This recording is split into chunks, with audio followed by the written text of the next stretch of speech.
Coming up on The Source.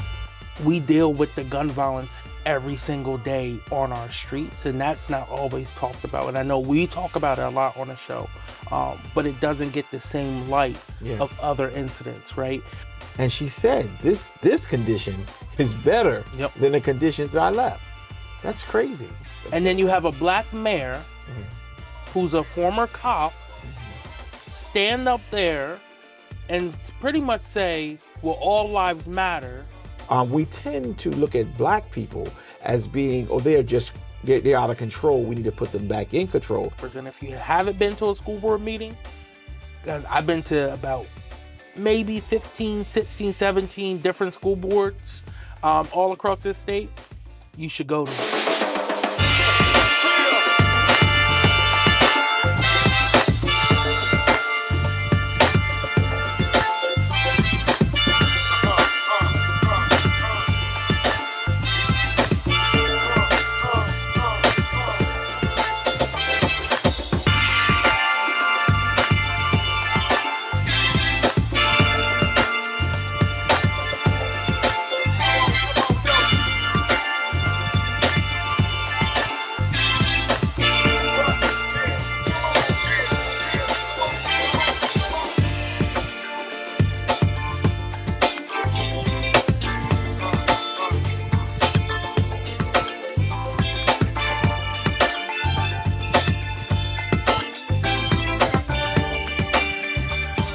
This is Pastor Curry, pastor of the E. Zion Fair Baptist Church, Wilmington's most exciting church, the church that love ya and anything you can do about it. Today with Coffee with Curry, we decided one more week, we just want to give you some of this The Source, because a lot of people were saying, I enjoyed the show and I was able to get some new information, and you didn't even know that we were on Sundays at 5 p.m. So I wanted to make sure I started advertising and making sure that tune us in every Sunday at 5 o'clock for The Source. So today, what we're going to do is we're just going to take this hour, instead of us dealing with our Coffee with Curry, we'll be back next week. We just want you to enjoy The Source. Until the next time, God bless you real good.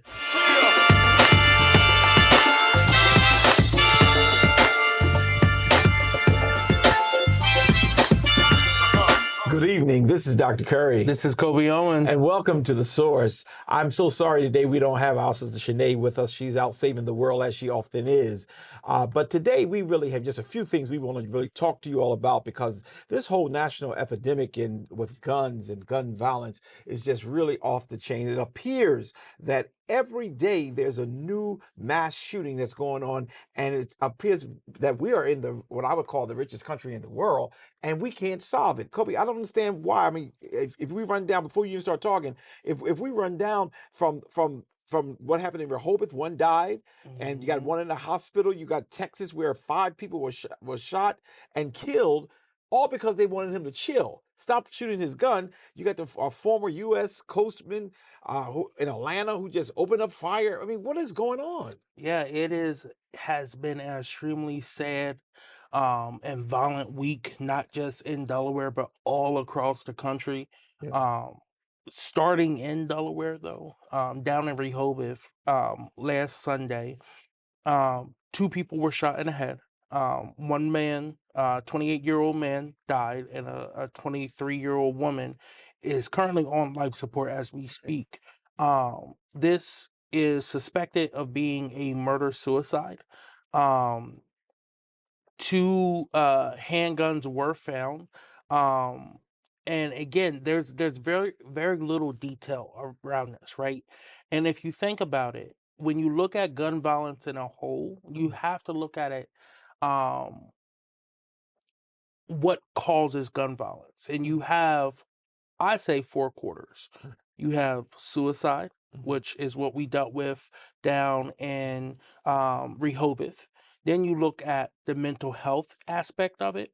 And then you look at what we saw in Texas and what we saw in Atlanta, right? The mass shootings. And then we have that last quarter, which is the everyday street violence as well, too. And while what happened in Texas, what happened in Atlanta, losing all those lives, we deal with the gun violence every single day on our streets, and that's not always talked about. And I know we talk about it a lot on the show, but it doesn't get the same light Yeah. of other incidents, right? And you know, that could be the effect to media. They always want to have the flashy headlines and stuff like that, the attention grabbers. Every life that is lost due to gun violence is a life too much. Right. Yeah. And what bothered me, even with especially one in Texas, the governor appeared to have devalued the those who had Absolutely. died by saying Absolutely. they were illegal immigrants. And what was the purpose of that? I mean, It was, he would rather put blame mm, on their immigration status than what is the true issue mm. in America right now, and that is there is way too many guns on the streets, Oh yeah.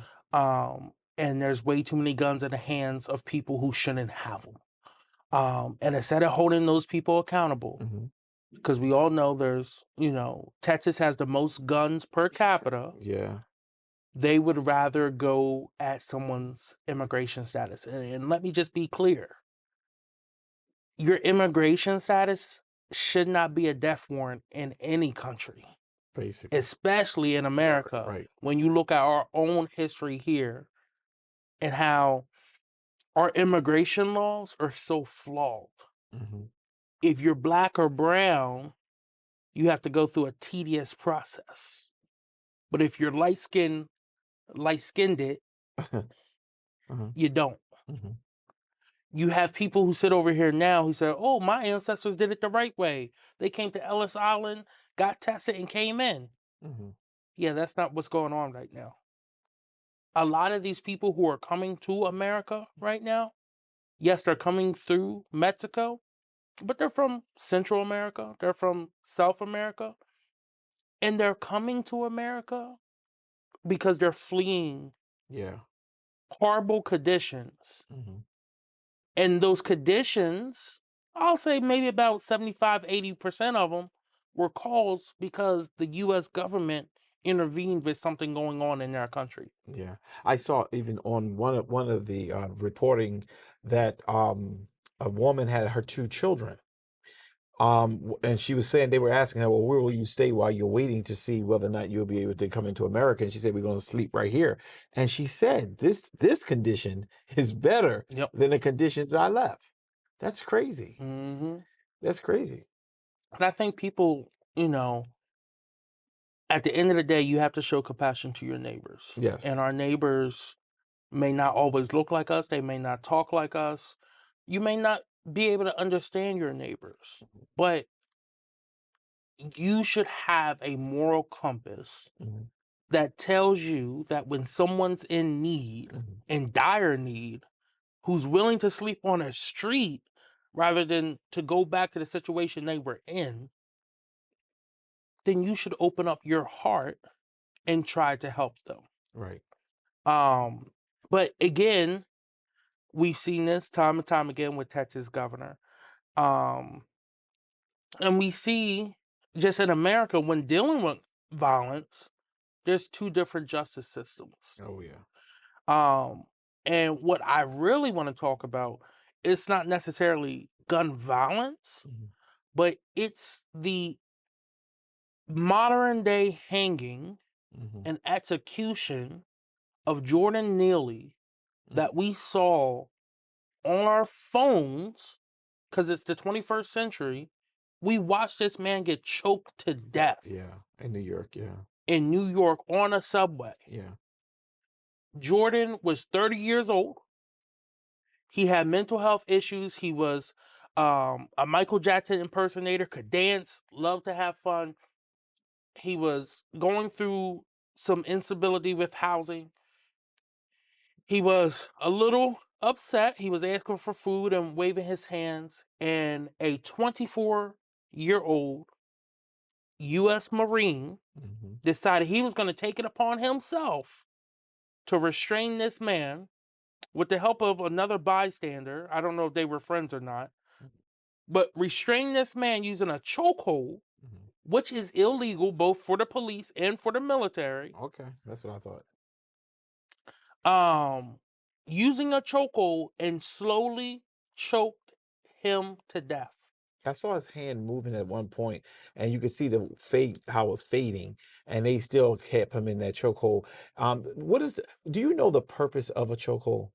A chokehold is to restrict the airway Right. in order for you to lose consciousness and for someone to control your body movement. Now, see, the reason why I asked Kobe to share that definition with us is because sometimes when you hear us talking about various things that are going on, some things are deliberate. All right. And if you don't know the health of a person, death can happen. Mm-hmm. But if you pay attention to even that which happened on the subway in New York, they held him beyond the time. He was already limp, and they could have Yeah. just let him go, but they just kept him in that chokehold as if to say, the value of your life is not worth it. And it really speaks to a bigger issue as you transition into this. It speaks to the whole mental health issue as well. But before we go there, I want to stay here and just, why is it that he was allowed, the guy who was choking him, to go home and sleep in his bed? Mm-hmm. Not only him, but the other two people who Yeah. helped restrain him, they were all released. All three of them were released. And there was a freelance journalist who filmed the whole interaction. That's how we're able to see it. But then also before he started filming, the journalist said to the media, he said, the guy was just yelling, "I don't have food. I don't have a drink. I'm fed up." Another passenger said, yeah, he was yelling and kind of frightening, but he wasn't assaulting anyone. Mhm. He wasn't harming anyone. So they took upon themselves to be the police in chief. Exactly. To be vigilantes. Yeah. And then you have a black mayor who's a former cop stand up there and pretty much say, well, all lives matter. We have to make sure we know the whole situation. And didn't even hold the people accountable for murdering someone, accountable for committing these violent crimes, in which he wants to use his police department to bring back stop and frisk to target black and brown communities in New York. But when you have a murder on tape, evidence very clear, he doesn't want to go after them. Yeah, well, he said, last I heard he said was that, he's getting all the facts. I know what that means, but he's getting all the facts, and he's not going to make any judgments. He's not going to prematurely make any decisions. But a lot of times, when people saying they're getting all the facts is because I'm trying to figure out the right talking points in order to let them go free on what they're doing. I'm a little shocked at the mayor I'm not. because, well, I am. I really had hopes in him. I know he was a former cop. I did know that, and sometimes they don't lose their commitments to what they have done. But to see this occur, this guy, if you got a witness, an eyewitness, to say that he was not posing any threat, but he was yelling, "I'm hungry." Why is it that when a black person become emotional, they are a threat? Yep. I mean, I didn't mean to cut in there with a question, but why is it? That's how America has been built. That black people have to stay in order, in line, and if you break from that, you're either a bad person, you're crazy, or they try to break you down if you don't have the same way of thinking of them. But here's the thing. Black people don't think the same way as anyone else in America and in this world. We are very unique. Our culture comes into things. Yeah, we express ourselves with our hands, whether we're upset, happy, laughing. That's true. That's how we express ourselves. And that is not illegal. Well, it shouldn't be illegal. But it has been used time and time again, not just in this case. Right. But you look at another New York case, Eric Gardner, who was also choked. He was choked because he raised his voice to an officer, and they deemed that to be intimidating. You look at what happened right here in Delaware at Main Event Yeah. with teenage girls, 16-year-old girls, using their voice and saying, "Hey, stop doing that." Is considered interfering with the arrest. But everyone wants to protect the Second Amendment. What about the First Amendment? Yeah. What Freedom of speech what is the First Amendment when it's coming from black people? when it's coming from black people. Yeah, and it's not a real reality, and that's where I'm most concerned that they took upon themselves to jump in and save the whole train when it was not necessary. Right. That's a problem for me. And when Mhm. people say, "Oh, y'all like," people like to always just call everything racism, racism, racism. If that would have been two black guys choking and killed a white guy, it Mhm. would have been a different story. I said I was a little surprised at the mayor because I thought he was more community driven than he really is. It's starting to show that he is not. But I'm just really shocked. That's all I could say. It goes to a bigger issue too, beyond the fact that this guy was going through a crisis, and he wanted something to eat and so forth. What are we going to do with the mental health in this country? We're the richest country in the world. What are we going to do with mental health? Yeah. Yeah, it's sad. And it's sad that you have media outlets Mhm. like CNN who came out and said, "Oh, well, Neely was homeless. He had a record." Then you look at the record, right, of someone who is homeless. Well, he had 42 charges. And a part of those charges, they charged him with jumping the subway, Mhm. whatever those The things, the gates. gates, Mhm. right? Well, that happens a lot in New York. It happens a lot with the homeless, right? Mhm. Public transportation isn't so public up there. Mhm. But then you look at it, and there's been multiple videos of police officers doing the exact same thing, Mhm. but they never get stopped. They looked at the case study of people who are actually charged Mhm.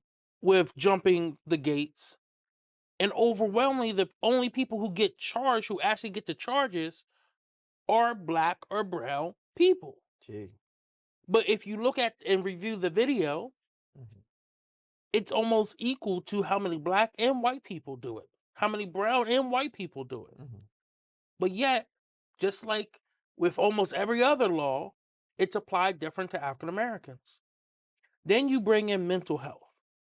And mental health isn't something that has been talked about a lot in the black community, but mental health affects almost every person, whether it's you personally Mhm. or someone in your family. Mhm. It has no mental health issues are not racist. Right. And I think we need to look at it in a more holistic way of thinking. Yeah. It starts in schools, Mhm. but it also needs to be in communities. For our community, we have a lot of issues when it comes to or normalization Mhm. of trauma. Right. Right. We come together, either when we have a funeral, we call it a celebration of life, Mhm. right? And that's because it brings us together. And yes, we're there to say our final goodbyes, but we're also there to be a foundation for the family. We as a village have always come together. Mhm. And through food, dance, and laughter and jokes, Mhm. that's how we heal. Right. But that doesn't always completely heal the wound. Right. When you have a scar, it may close up, but your skin may never look the same. And that's what I think the impact of mental health has been on our community. Yeah. We've never got to heal from slavery, from Jim Crow, to this new age of Jim Crow. You had a former president who didn't like black and brown people. You have the rise of white supremacy like never before right now. And you still, in 2023, you still have people who are blatantly don't like you for the simple fact you're a darker skin color than them. Yeah. And as you were talking, I was thinking about Tucker Carlson, Mm, who really, when we talk about mental health, and how it has affected the African American community, and how it has really caused we've run through so many crises. I mean, from the gun violence to the whatever, and then when we run into a struggle with our mental health, we tend to look at Black people as being, oh, they're out of control. We need to put them back in control. But I think, you know, Tucker Carlson, he kind of really tore the wound, the band-aid off of the wound, and really showed us what racism and how rooted it is in our country. Mm-hmm. I mean, he's the #1 show on Fox TV, and that text message. The #1 show on Fox News, which is the #1 news outlet in America, right? And he was fired from Fox News for being too racist. Which means he had to be extra racist. Let that set in for a second. Yeah. Fox News said, hey, we are the home of white supremacy, the KKK, and racism in America, but you went too far. Think about that. Yeah. And, you know, I'm very disappointed because Tucker Carlson, he is a reporter. He, you know, he has the knowledge to be a good reporter, to go back, look at the history, look at it at a view, right? But it's just some things you just can't change. And the fact that those text messages were leaked and it said, oh, the mob of white people beating up a Black person, that's not how white men fight. He was wrong because I said, yeah. come on, Tucker. You don't know your history?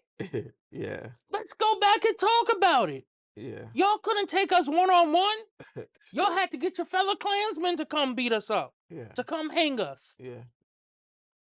Y'all couldn't take a slave by yourself. Y'all needed guns. Y'all needed horses. Y'all needed whips. Y'all never fought fair. Y'all brought your diseases over here and killed all the Native Americans. Yeah. Tucker Carlson, what he said, it is sad because you look at it, and I don't celebrate death. Okay. But there was some news earlier in the week, around the same time these text messages came out, that one of the most racist, hate-filled people had finally died. And that's Carl Bryan. Oh, okay. Yeah. And her lie led to a mob lynching and beating Right. of Emmett Till. Right. The same people, I guess Tucker don't know nothing about that. Right. Because there was a whole lot of them. Because it was his kinfolk who did stuff like that back in the day. Yeah. Who still do stuff like that today. It was his kinfolk who just killed Jordan Natalie. It was 3 of them. 1 Black person. George Floyd. Ahmaud Arbery. Yeah, but maybe he was saying that, you know, we don't fight like that because, you know, he's known for saying one thing out of his mouth and knowing something else. Because with this whole election thing, he was saying how he didn't believe Trump, but he articulated everything that he needed to articulate. So maybe he did know that's how they fought, but because he wanted to keep the show ratings up, he said, well, this is not the way white folks fight. He said that. But the part that really got me What's that? is he said in text message, while he didn't think that's how white men fought, he was rooting for them. Yeah, right. He was rooting for them. Yeah, I thought that was very interesting and intriguing because then he said he felt bad at one point because he felt that, you know, he should not look at humanity in such a light where you're glad to see them being killed or whatever else. But then he turns and says, but he was really just racist. He was just unbelievable. Do they really think like, I wish he was a psychologist. I really want to know, do they really think like this? There's some people who do. Oh my gracious. It's some people who do. It's some people right here in Delaware who think that way. Wow. It's sad. It's everywhere, all across the nation. What have you Black people did to certain white people to cause y'all to be hated to the level that y'all are? Smile. Smile. Sing. Is it your dance. Is it your thick lips and Season food. Let's see. But that's just what we have to deal with. And it's something that I think more and more people are not accepting right now. Yeah. And I will say this. The civil rights movement did a lot for this country. Okay. But I think after the death of not just Dr. King, but there was a string. Mm-hmm. Medgar Evers, Fred Hampton, Malcolm X, leaders of the movement were systematically killed one by one. Mm-hmm. And I think there has been too big of a gap Right. in between where we were going back then to where we fell off to now people are coming back and fighting even more to continue that fight that was started all those years ago. Okay. We see every day people like Tucker Carlson. Now, we've been saying it for years, right? Oh, he's racist. Oh, I don't watch Fox News. Oh, you watch Fox News? Mm-hmm. And now it's coming out. Well, It's coming out. and more is going to come out. And some of those moderate white folk who, Dr. King talked about are saying, oh my God, I can't believe Tucker Carlson was this racist. Really? Yeah. Yeah. So, we still have a long way to go. Yeah. But racism in America is at an all-time high. Something we haven't seen in over 50 years. Yeah, let me just give a little bit of advice for those of you who are older and you have younger African American boys and girls in our community. I ask that you it's all right to know your rights, but because the rights are not always applicable and applied to African Americans, just be careful. Silence is your best medicine. I've known some to get killed even because they were silent as well, because I think when you're trying to get things in order and you're finding yourself in confrontation with police or with a person. This gentleman, when we were talking about earlier on the subway, he said he was hungry and he did yell it out, but he did not harm anybody. He did not go after anybody. But yet two white gentlemen, they decided, I want to attack him. I'm from the Marine. I have a right to do it. And some people think they have these rights to do what they do. But we have to make sure that we maintain our posture, but we got to push our legislators to do something with this mental health crisis. We just had a problem here where a guy was stabbing himself right in South Bridge. He got into a crisis, and I've been watching. You got to do more than pray. You got to get mental health and support and help, rather, is what I was looking for. So I just hope you will really take that to heart. The last thing I want to try to cover in this segment before we go to our first break for the day, and that is the debt ceiling. And I know this is more of a national news segment, but the debt ceiling, we've had a lot of presidents. 46, I believe. It could be, I don't know. Really, I believe it's 45, but I don't like saying 45, so I'll just say 46 because one of them was not a president. But the point is, I've never known there to be negotiation over the debt ceiling. This is money, please hear this, that's already spent. Why are you using it as a negotiation tool? Unless I'm wrong, and you can correct me. We want you to cut this in order for us to raise the debt limit. You don't spend this money, and most of it was spent under your own president. Yeah. So we have it till June 1st. First off, is the deadline that came from Secretary Yeldon, the Secretary of Treasury for the U.S. That's when we will run out of every option, every tool that we have to make sure we don't default. If we default, it will cause severe damage to our economy.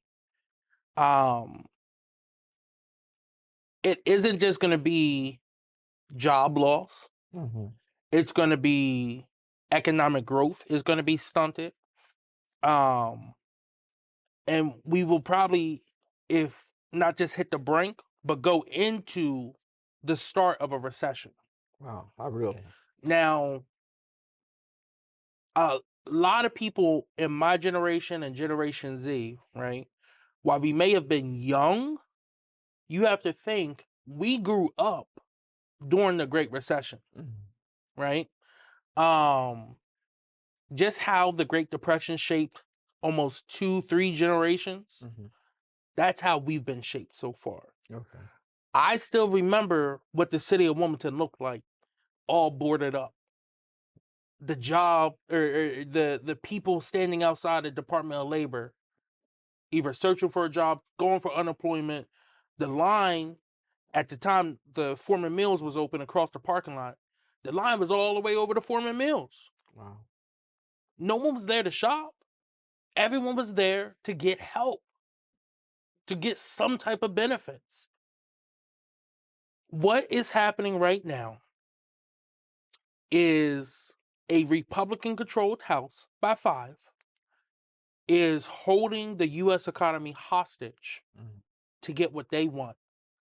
And President Biden and the Senate Democrats are going to have to come to an agreement some way, somehow, before that June 1st deadline. Now, they have a meeting with the president and the 4 congressional leaders, the majority leader, minority leader of both chambers, are meeting at the White House on Tuesday. Okay. To try to resolve this crisis that is coming up. Now, if we do go into recession and we do go into this hardship again, who's going to be the ones who are affected the most? The poor. The poor. Yeah. The banks got bailed out last time. The auto industry got bailed out last time. The black home ownership, we were getting these loans from banks who knew we couldn't pay it back. They took our houses. They foreclosed on our houses. And then these big developers and these big corporate landlord companies came in and bought up whole blocks. And now they're making millions of dollars. They're doing fine. Yeah. But you look at home ownership in the city of Wilmington, we're now a majority renter city because of that. Yeah. Do you think that Biden's going to have to compromise and negotiate? Absolutely. He's not going to be able to stick to his guns of we will not negotiate the debt ceiling raising? I don't think he will be able to stick to that fully. I think there's some things that are non-negotiable, Social Security and stuff like that. But the Republicans, even some of the more moderate ones who are in Biden won districts, who the Biden's trying to get to flip, are saying they're not willing to flip right now. Now, hopefully, over this next month, I'm putting some faith in them to get it done, but they're holding this. This is a hostage situation. Right. And they want to see spending cuts before they allow any more borrowing here in America. Yeah, I just don't understand how they're going to do that, and they didn't do that to Donald Trump, and Donald Trump certainly spent more money than any president in the history of president. Absolutely. But it's just that they're just hypocrisy is just at an all-time high. Let me take a quick commercial break, and then we're going to come back with the Kobe Corner. We'll be right back.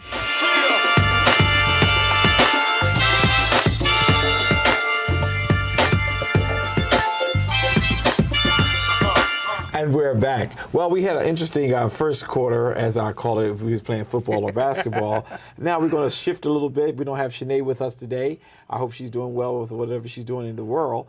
But we're going to go to the Kobe's Corner and see what's going on with Kobe's Corner today. Yeah. So first off, I want to start out. A few weeks ago, I talked about Delaware having 2 open Supreme Court justice seats, one due to retirement, one due to elevation to the federal bench. And that left Carney in a situation where he had to appoint 2 new people out of the 5 that will sit on our highest court here in Delaware. So he has done that. And on Wednesday, the state Senate confirmed both of those judges. So I just want to give a little background. Justice Abigail LeGros previously served as a clerk for former Supreme Court Justice Jack Jacobs, and more recently has served on the Superior Court, which is right below the Supreme Court bench in Newcastle County. She represented the Newcastle County area. The other justice that was confirmed is Christopher Griffiths, who is a Wilmington-based attorney who has served as solicitor for multiple Delaware municipalities, including the city of Newcastle. Christopher is also the son of Norman Griffiths, who people may know is the former city councilman for the 2nd District and then later city council president. He's also African American, so we still have an African American on the court. I think they both will do a very good job on the court.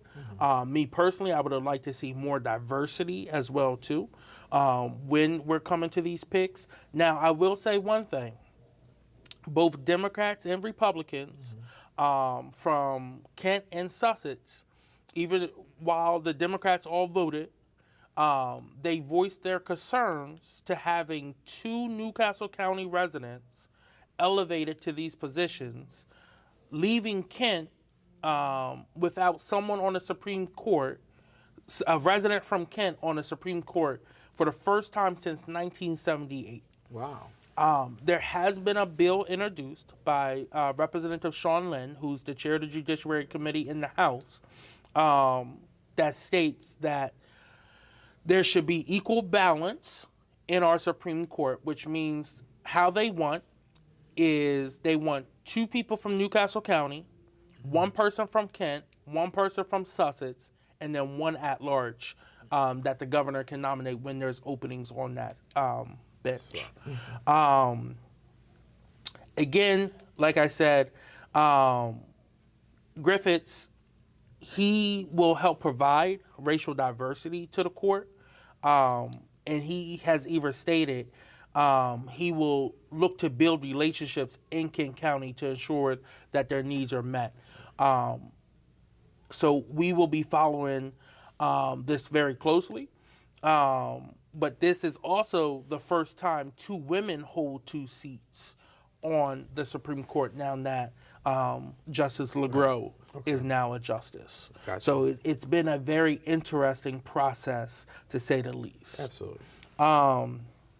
Next, I want to talk about the climate change here in Delaware. Delaware is the lowest lying state, and they have reintroduced the Climate Change Solutions Act of 2023. This bill was introduced last time, but it stalled out in committee and wasn't able to get done. But this is a series of measures that are going to be introduced in reducing greenhouse gas emissions in an effort to address the growing crisis of climate change. This will set net emissions for reduction targeted in greenhouse gases, and then partnered with other bills such as HB 10, 11, 12, and 13, and SB 103 that hasn't been fully introduced yet, will help drive us towards a more sustainable future in reducing our carbon footprint, cutting emissions, offering incentives to residents, and ensuring businesses are prepared to utilize renewable energy here in the first state. Another bill, HB 8, has to do with clean construction practices. And then again, HB 9 has to do with making the state fleet zero emission by 2040. So while it's a lot going on, a lot of bills, it's all stemming from HB 99 to make this state a greener state and be a leader in the nation. This is going to be a very heavy lift, but it has a strong coalition of people around it here in Delaware, such as the Sierra Club and so many other civil rights organizations. Now, the next thing I want to talk about is HB 125. And what HB 125 does, it creates free lunches here in the state of Delaware, which I think it will require all schools to offer all students free breakfast and free lunch every day Regardless of of the their- school day. Regardless of their economic status. Yes, Okay. the department will be reimbursed. The departments will reimburse all the schools for expenses not reimbursed by the department, the U.S. Department of Agriculture. This bill is a much needed bill. It's going to have a very high fiscal note on it, but if you think about it, you can't have kids in the classroom wanting them to learn more, to be able to succeed without having the proper nutrition that they need to be fueled. So that's where we're at right now. So that bill has been introduced, and it is my understanding that the bill's not going to be voted on this year. That over the next few months, they're going to have listening sessions, engaging of parents, engaging of students, teachers, educators, on how this program can be implemented here in the state of Delaware.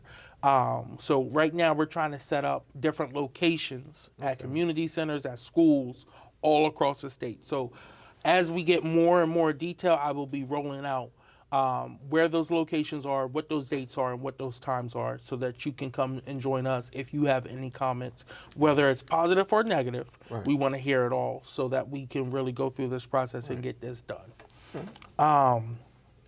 Next, earlier this week on Wednesday, there was a debate on lowering the voting age for school board elections. Yeah, I want to know about that. So there is a bill, HB 96, introduced by Eric Morrison from Newark, that says that it would lower the age from 18 to 16 for students to vote in their school board elections. This has been seen all across the country. This debate has been going, and we've seen individual cities actually lower the age, not just for school board, but for their municipalities to vote to 16 as well, too. Oh, so 16 would be the age. Okay. What we've seen since then is a higher increase of voter engagement, and voters who started out voting at 16 are staying in the democracy process. And continuing to vote. It creates a baseline for them to always be engaged with their civic duty. The debate was tabled because there was not enough votes. There was a few people who were out sick on the Democratic side of things. But this is the start of a debate. I would love to hear from people what your thoughts are if you think a 16-year-old or a 17-year-old should be able to vote in the election. Why not?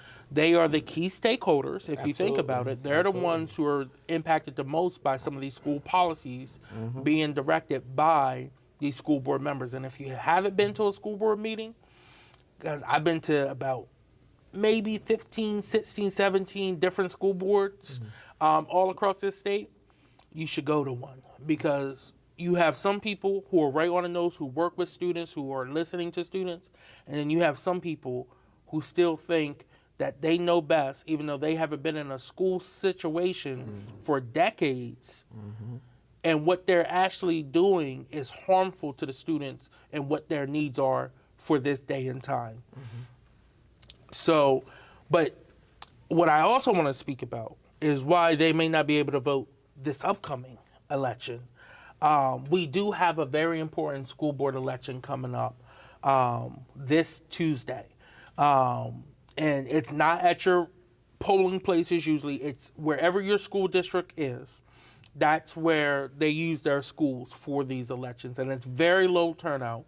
But I really need our community, the Black community, to come out, look who's running, and figure out what school district you are in. Now, I will say this. Of the school districts that are up, if you live in Brandywine, Colonial, Capitol, Lake Forest, Woodbridge, you do not have an election this year, because for all the seats that were available there, only one person filed for each seat. Okay. So there is no election in those school districts. If you live in Appoquinimink, Christina, Red Clay, Smyrna, Cesar Rodney, Milford, Smyrna, I said Smyrna already, Cape Henlopen, Delmar, Indian River, Laurel, or Seaford, you have a school board election this year. You can go to the Delaware Department of Elections and click under School Board Election to get information on the candidates who filed and figure out. For this area up here, we have a few very important elections. First, I'll say Red Clay. Red Clay, the seat A, has a seat on the Wilmington Learning Collaborative, the new learning collaborative here, which is going to be critical. You have a young, dynamic black woman running to replace Dr. Adriana Bohm, who has been amazing, but has decided not to run for re-election after 2 terms. And that is Ajay English Wynn. She's running against a guy named John Scully, who has signed on pretty much to the anti-student platform that was introduced by Ron DeSantis and the Republicans, Kevin McCarthy. In the adjoining seat in that district, District D, you have Jose Matthews, who's a current school board member, versus Carluccio Callio. And then also in the Newcastle County area, if you go to Christina School District, you have 2 races going on there. You have Christina Gilbert, who has signed on to that same DeSantis-based policy. And then you have Doug Danger Manley. Yes, his middle name is Danger. I think that's so funny. And then you have in District E, replacing the school board president out there, you have Yang Fu Lu, who has been an activist in the area for a long time, and Young Peng, who has also signed on to that DeSantis Parents' Right Bill of Rights, which is not really for parents. It's very anti-black, anti-minority. So those are the 2 main ones here in Newcastle County. If you live in the Middletown area, it's a 3-way election with Tim Johns, Raymond Pekvevis, and Toshiba Graham. And for me, Toshiba, she is the vice president of the Middletown MOT NAACP, and has been a really big advocate for the school district down there. That's real good. So that's where we're at with school board elections right now. And then the last thing that we should talk about that is still is up in the air when they're trying to put this on the agenda. They keep putting it on the agenda. They keep pulling it off the agenda.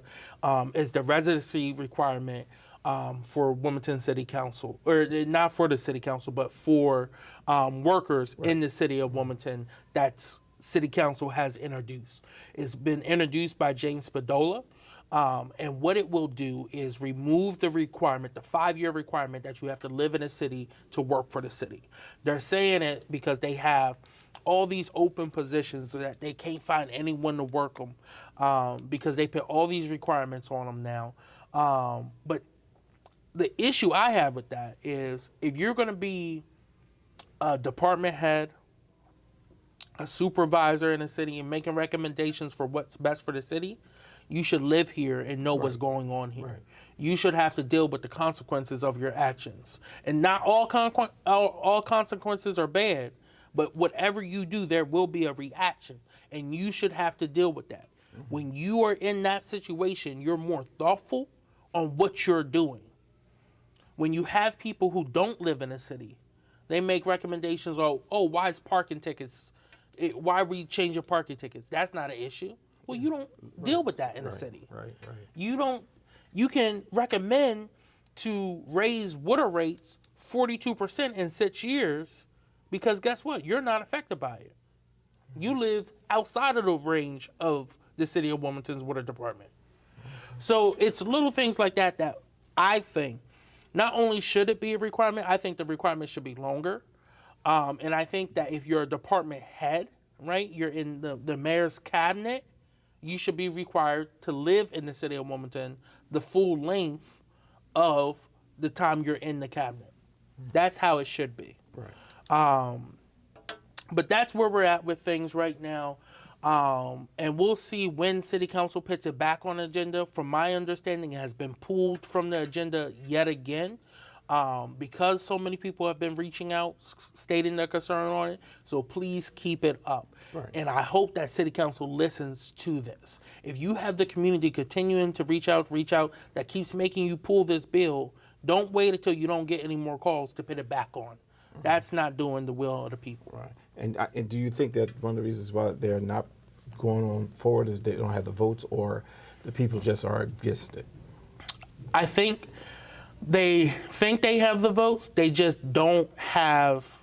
They don't want to upset the voters because this has been made such a hot button topic. Yeah. So they're still going to push for this. They just trying to figure out when they can slip it in. Okay.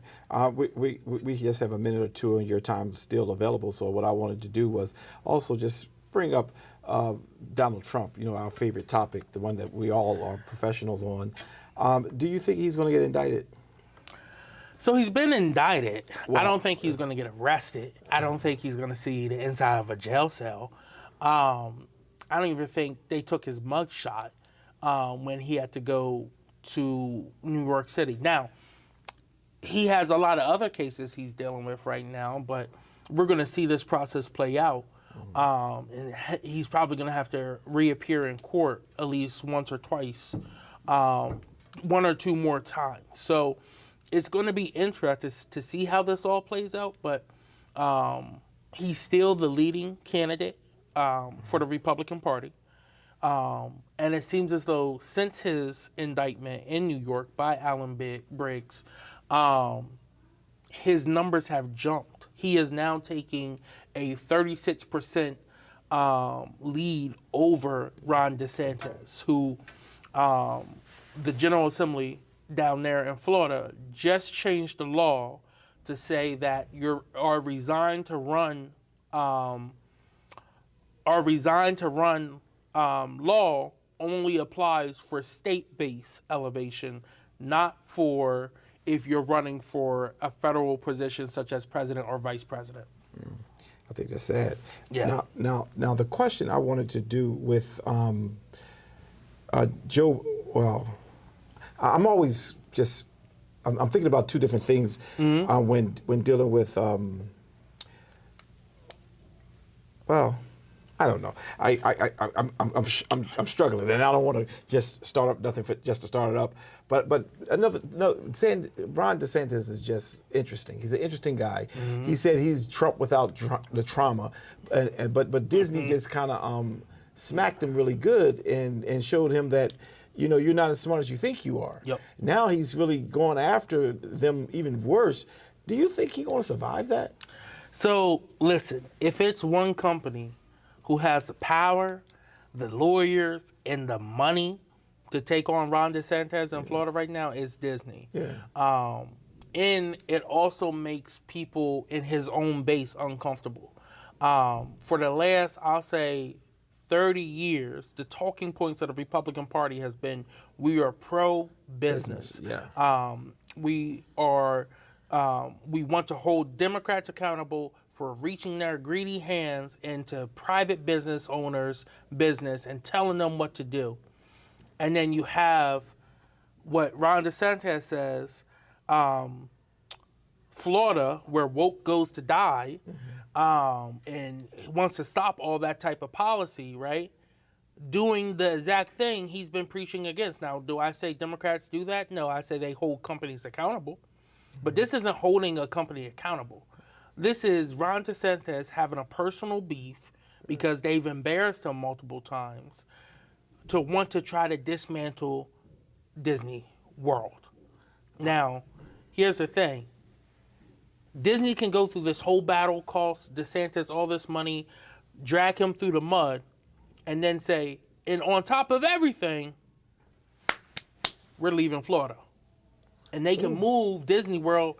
I will 100% guarantee you, the other 49 states will gladly accept Disney World.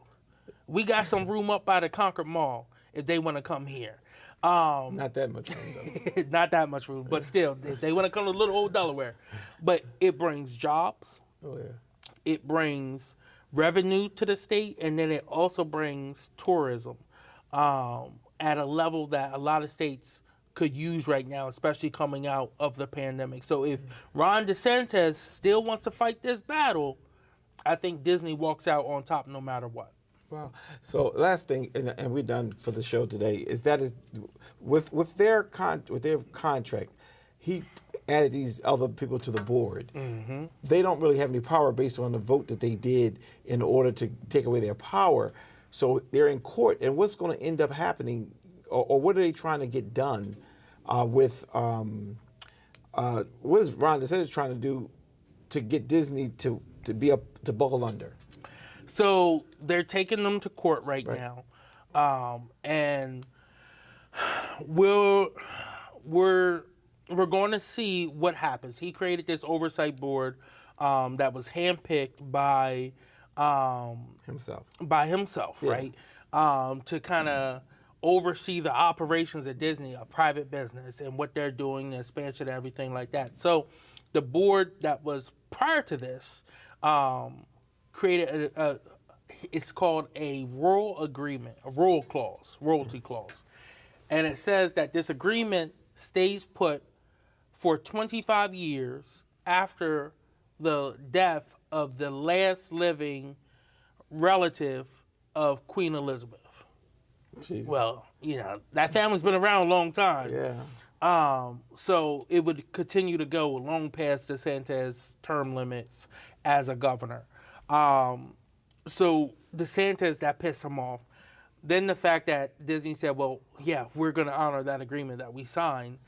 Now they're in court. So we should be seeing more information come out about it, hopefully over the next few months. But as of right now, it's kind of in a stalemate with those two going at it. Yeah. Well, it's just always something fun. I hope you enjoyed the show today. What we try to do is we try to do some national, we try to do some local, as well as some regional news to let you know what's going on. Just for those of you who may not be following, we get ready to get into the whole election season. I'm getting ready to get excited about that because we're going to be bringing people in, whether it be on a Coffee with Curry or if it be on this show, just to talk about some of their ideas and things they plan to do, whether it be when you're running for the city of Wilmington, whether it be the mayor office, whether it be the city council, even county council and the governor and different positions, because we're getting ready to get into that hot season that I kind of like, and I will look forward to it. And I just hope you will engage the process and vote for the people you think who can really represent you, because that's what's missing right now is we have people in the office who are not representing the people, and that's the problem. Kobe, you got anything else on your plate today? That's all I have for today. It's been a good show. Yeah. And again, I just want to say, I think this is it's been 2 years, right? Yeah. That we've been doing this show now. So I'm glad to be here for year 3, and let's keep it going. Yeah, well, listen, thank you for bringing it up. We never celebrated our 100th, Right. Because Jay sold us out. I'll get him later on. But yeah, we are in our 3rd year, and we've been rocking steady. And I appreciate you so very much what you bring to the table. We now have Shanae, who's bringing a lot to the table, as well as I've been just sitting here trying to negotiate with both of y'all to kind of hear my side a little bit. But we thank you so very much. We thank you so much for watching us. This is Dr. Curry. This is Kobe Owens. See ya. Take care, y'all. Thanks for tuning in to this episode of The Source. Be sure to tune in next Sunday at 5 p.m.